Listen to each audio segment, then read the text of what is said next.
perwakilan di DPR, DPD.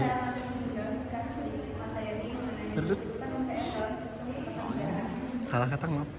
MPR merupakan salah satu lembaga negara yang memiliki peran strategis dalam sistem ketatanegaraan Republik Indonesia, di mana sebagai wadah representasi rakyat yang anggotanya tersebut dari DPR dan DPD.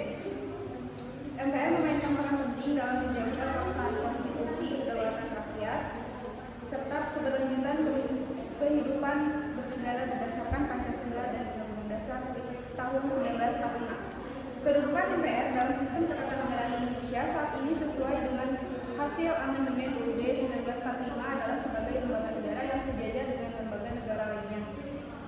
Sebelum dilakukan amandemen Undang-Undang Dasar 1945, MPR memiliki kedudukan sebagai lembaga tertinggi negara. Dalam sistem ketatanegaraan saat itu, MPR menjadi pemegang sepenuhnya kedaulatan rakyat karena seluruh kekuasaan negara bersumber dan dilaksanakan atas nama MPR. Presiden hanyalah pelaksana mandat MPR, sehingga bertanggung jawab kepada MPR dan dapat diberhentikan oleh MPR apabila dianggap melanggar garis-garis besar haluan negara. Dengan kata lain, MPR berperan sebagai penentu arah pemerintahan dan kebijakan negara secara keseluruhan. Kedudukan tersebut ditegaskan dalam pasal 1 ayat 2 yang menyebutkan bahwa kedaulatan di tangan rakyat dan dilakukan sepenuhnya oleh MPR.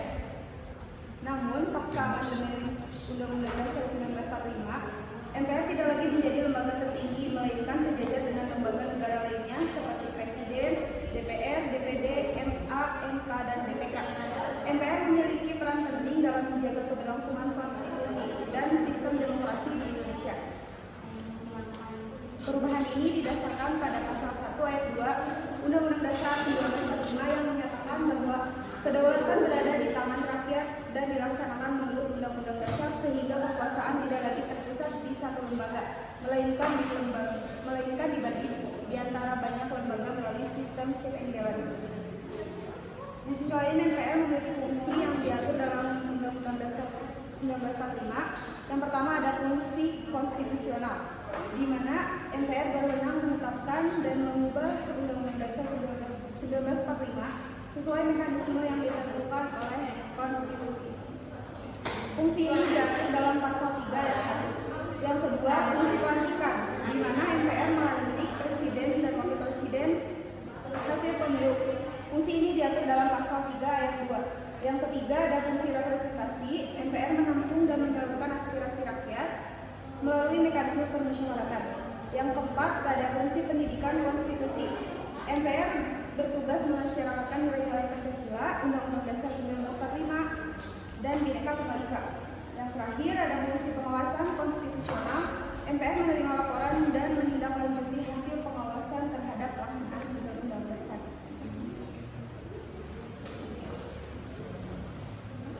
Oke, selanjutnya di sini saya akan menjelaskan kedudukan DPD. Dewan Perwakilan Daerah atau yang disebut DPD adalah salah satu lembaga tinggi negara yang mewakili kepentingan daerah dalam sistem pemerintahan Indonesia.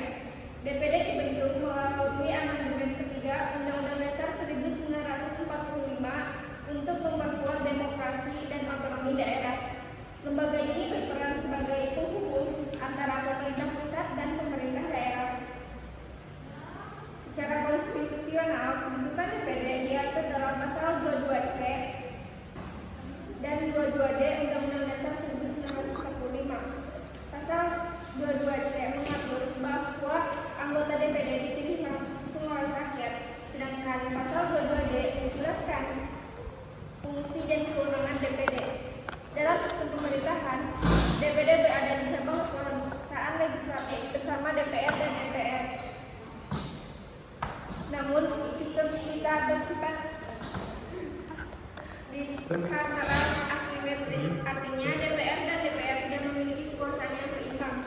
Kewenangan DPD bersifat terbatas karena tidak memiliki hak untuk menetapkan undang-undang, melainkan hanya dapat mengajukan, membahas, dan memberi pertimbangan. Perannya lebih bersifat konsultatif dan pengawasan. Karena itu DPD sering dianggap belum cukup kuat untuk memperjuangkan kepentingan daerah. Selanjutnya adalah fungsi DPD. Berdasarkan pasal 22D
Selanjutnya, saya di sini akan menjelaskan mengenai kedudukan lembaga perwakilan rakyat. DPR merupakan lembaga legislatif yang memiliki kekuasaan utama dalam bentuk undang-undang bersama Presiden. Selain itu, DPR juga menjalankan dua fungsi penting lainnya, yaitu fungsi anggaran atau budgeting, yakni membahas dan menetapkan APBN bersama pemerintah, serta fungsi pengawasan atau controlling, yaitu mengawasi pelaksanaan kebijakan pemerintah agar tetap sesuai dengan undang-undang dan kepentingan rakyat. Anggota DPR dipilih langsung oleh rakyat melalui pemilu, sehingga DPR menjadi lembaga yang benar-benar mewakili suara dan aspirasi rakyat. Dengan demikian, DPR berperan besar dalam menjaga keseimbangan antara kekuasaan eksekutif dan legislatif dalam sistem pemerintahan Indonesia. Terima kasih.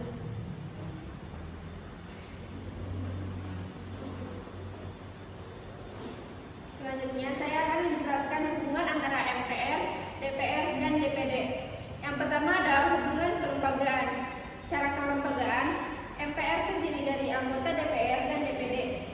Pasal 2 ayat 1 Undang-Undang Dasar 1945. Dengan demikian, MPR bukan lembaga yang berdiri terpisah, melainkan merupakan wadah yang menghimpun dua unsur perwakilan, DPR sebagai perwakilan politik rakyat dan DPD sebagai perwakilan daerah. Oleh karena itu, hubungan MPR dengan DPR dan DPD bersifat organik dan struktural, karena MPR dan DPD merupakan bagian perubahan Undang-Undang Dasar atau pelantikan Presiden. Kedua unsur tersebut bersidang bersama di bawah nama MPR. Selanjutnya ada hubungan fungsional. Dalam sistem ketatanegaraan dengan peran yang berbeda namun saling melengkapi, ketiganya membentuk sistem perwakilan dua kamar atau bicameral system yang bersifat asimetri. Artinya tetap menjadi lembaga utama dalam fungsi legislatif, sementara DPD berperan sebagai perwakilan daerah. Secara fungsional, ketiganya memiliki bidang kerja yang saling berhubungan dan saling melengkapi. DPR dan DPD bersama-sama menjadi anggota MPR dalam melaksanakan tugas-tugas konstitusional seperti pelantikan Presiden dan perubahan Undang-Undang Dasar. DPR dan DPD berinteraksi dalam bidang legislasi. DPD mengusulkan dan memberikan pertimbangan terhadap RUU yang dibahas oleh DPR. Jadi saya akan melanjutkan materi sebelumnya. Yang ketiga ada hubungan dalam sistem perwakilan. Pasca amandemen UUD 1945, Indonesia menerapkan sistem bicameral asimetris, artinya sistem perwakilan rakyat dibagi menjadi dua, yaitu DPR mewakili rakyat secara politik dan DPD mewakili kepentingan daerah secara teritorial. Kedua lembaga tersebut bersidang bersama sebagai MPR, hanya untuk hal-hal tertentu, misalnya pelantikan Presiden dan Wakil Presiden atau perubahan Undang-Undang Dasar. Dalam hal legislasi dan pengawasan, keduanya melaksanakan fungsi masing-masing secara terpisah. Yang terakhir ada hubungan dalam praktik ketatanegaraan. MPR lebih berfungsi sebagai lembaga konstitusional, bukan lembaga politik. DPR menjadi pusat kegiatan politik dan legislatif. DPD masih memiliki peran terbatas karena usulan rancangan undang-undangnya harus melalui DPR.